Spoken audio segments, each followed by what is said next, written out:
This is Wake and Bake with Rev Dr. Kim.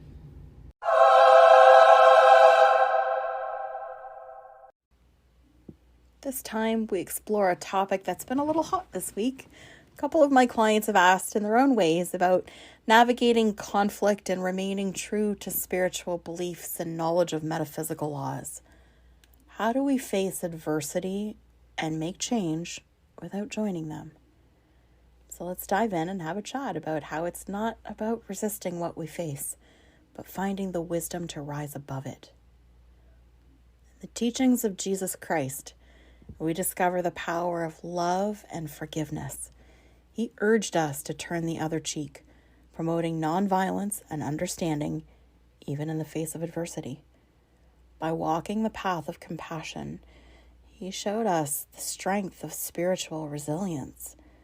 Even faced with his own death, he still maintains his line that I hold dear and repeat to myself frequently on my own journey. Father, forgive them. They know not what they do. The Buddha, known for his profound wisdom, taught the Four Noble Truths and the Eightfold Path. His teachings emphasize the impermanence of suffering and the path to liberation through mindful living and compassionate action. Buddha's life exemplified the power of inner peace and self-realization. Mahatma Gandhi, a true advocate of nonviolent resistance, showed us the strength of passive resistance in the pursuit of justice and freedom. He united diverse communities in the face of oppression, proving that spiritual principles can bring about transformative social change. Nelson Mandela's remarkable journey showcased the power of forgiveness and reconciliation. Despite decades of imprisonment, he embraced forgiveness, leading South Africa toward unity and healing during its transition to democracy.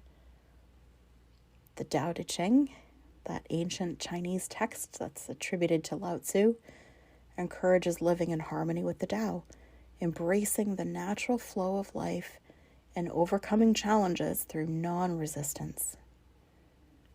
The verses of the Persian poet Rumi speak of divine love and unity, guiding us to find light even in the darkest moments of life. We've got the Yoga Sutras, a foundational text of yoga philosophy that guides us on our path of self-discovery, mental tranquility, liberation. We've got the Vietnamese Zen master Thich Nhat Hanh, and his teachings on mindfulness and engaged Buddhism inspires us to act with compassion and awareness in the world.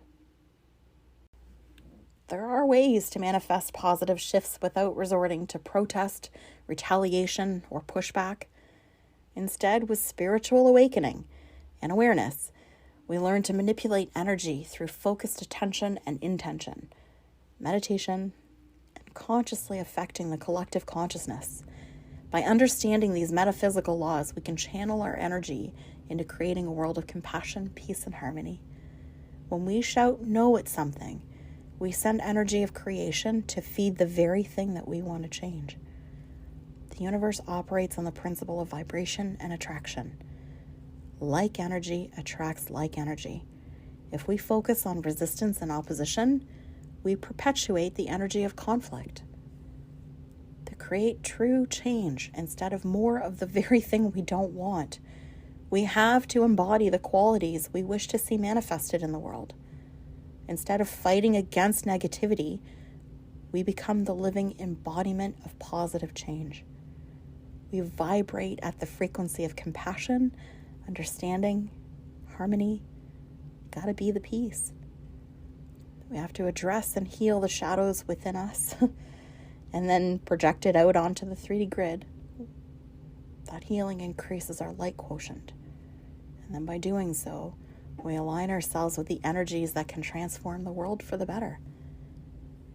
Embodying the solution empowers us to approach challenges from a place of love and understanding.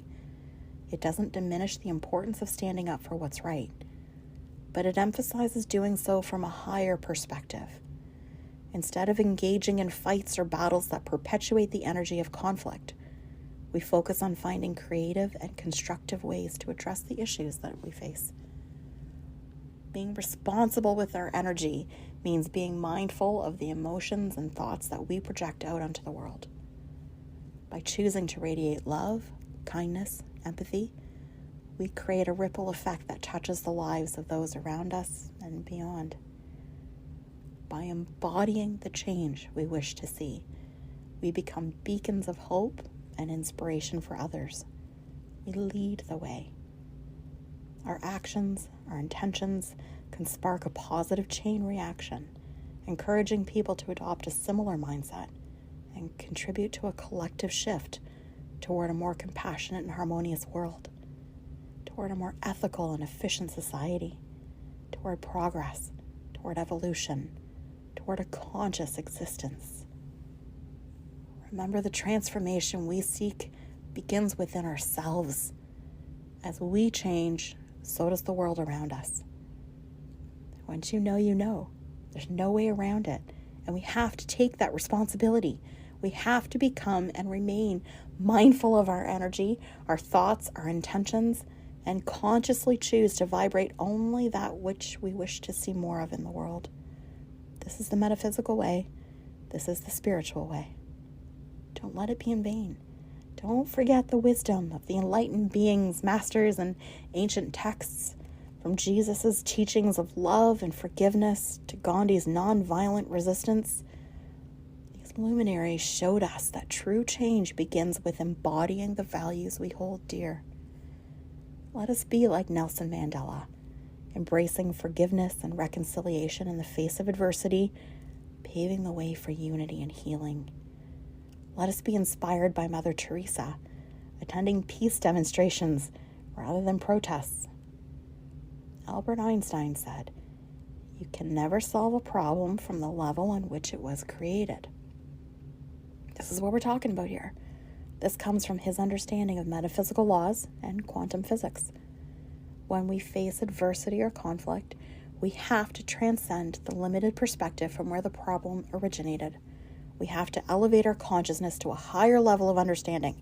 We have to go big picture. We have to take it quantum, to the kingdom of heaven within, where new solutions and insights arise. That's where we tap into the creative potential of the universe and become catalysts for evolution. The key lies in our conscious choices and our ability to rise above conflicts by embodying compassion, understanding, and love. We heal ourselves first, and then we take it outward, manipulating the energy grid through focused attention and intention by ways of thought or a more focused meditation, and shifting the collective consciousness. This is how we become powerful, conscious agents of change. I'm going to wrap us up here with the Serenity Prayer, which perfectly reminds us of the serenity in accepting the things we cannot change, the courage to change the things we can, and the wisdom to know the difference. Let's light it up with Rev Dr. Kim.